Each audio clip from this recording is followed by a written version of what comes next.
नमस्कार, मैं हूँ डॉक्टर चेतना, होम्योपैथिक स्पेशलिस्ट। आज हम अस्थमा के बारे में बात करेंगे। तो अस्थमा क्या होता है? जब हम सांस लेते हैं तो हवा हमारे नाक या मुंह के द्वारा गले से होते हुए फेफड़ों तक पहुंचती है, लेकिन वायुमार्ग की परत में सूजन आ जाती है और मांसपेशियों में तनाव हो तो अस्थमा के संकेत मिलने लगते हैं। वायुमार्ग में बलगम भर जाता है और सांस लेने में दिक्कत होती है, जिसके कारण छाती में जकड़न और खांसी महसूस होने लगती है। इसे हम अस्थमा कहते हैं। तो अस्थमा के दो प्रकार होते हैं, इंटरमिटेंट और लगातार। इंटरमिटेंट में पेशेंट को बीच बीच में अस्थमा जैसा लगता है, सांस लेने में तकलीफ होती है। यह रुक रुक कर होता है और पेशेंट को बीच में अच्छा भी महसूस होने लगता है। लेकिन जो लगातार होता है उसमें ज़्यादा देर तक रहता है और इसके जो लक्षण होते हैं वो हल्का, मध्यम और गंभीर भी हो सकते हैं। तो इसके सिम्टम्स क्या होते हैं, मतलब लक्षण क्या होते हैं? तो पहला है छाती में जकड़न जैसा महसूस होना, बार बार सांस लेने में तकलीफ होना, थकान महसूस होना, बलगम जैसी खांसी होना या सूखी खांसी होना, रात में ही ज़्यादातर तकलीफ होना, हंसते हुए भी खांसी होना, एक्सरसाइज करते समय भी सांस फूलना, ये सभी तकलीफें हो सकती है। अब इसके कारण क्या हो सकते हैं? तो ये पहला है कि अनुवांशिक होता है।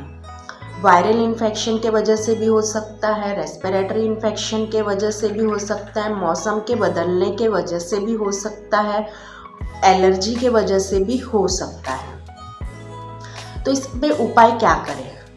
तो इसमें है कि ब्रीथिंग एक्सरसाइज यह सबसे बेस्ट उपाय है। दूसरा है कि ज़्यादातर पेशेंट अगर ज़्यादा हो उनको तो उन्हें मेडिसिन्स भी देते हैं, जैसे कि इनहेलर्स यूज़ करने के लिए दिया जाता है।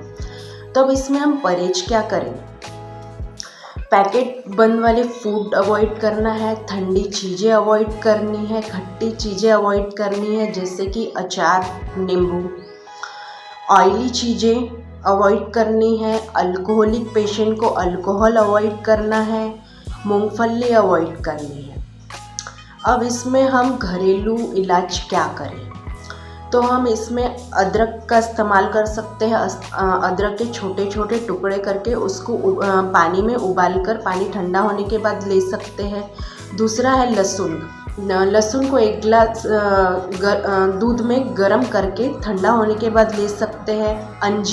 अंजीर रात में पानी में भिगोकर सुबह खाली पेट इसका सेवन कर सकते हैं। फिर है सरसों का तेल। सरसों के तेल में कपूर को गर्म करके ठंडा होने के बाद उसका छाती में मालिश कर सकते हैं।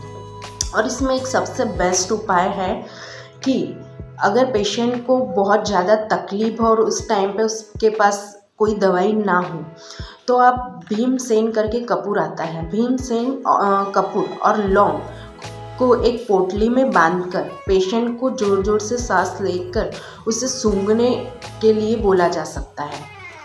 अब इसके बाद इसमें होम्योपैथिक रेमेडी क्या ले सकते हैं? तो आप आर्सेनिकम एल्बम 30 पोटेंसी में 3 टाइम ले सकते हैं, सुबह, दोपहर, शाम। इसकी 2-2 बूंद लेनी है, सुबह 2 बूंद, दोपहर में 2 बूंद और रात में 2 बूंद। लेकिन अगर पेशेंट को ज़्यादा तकलीफ हो तो आप इसे आधे घंटे में 2-2 बूंद, जब तक उसकी तकलीफ कम ना हो तब तक उन्हें दे सकते हैं।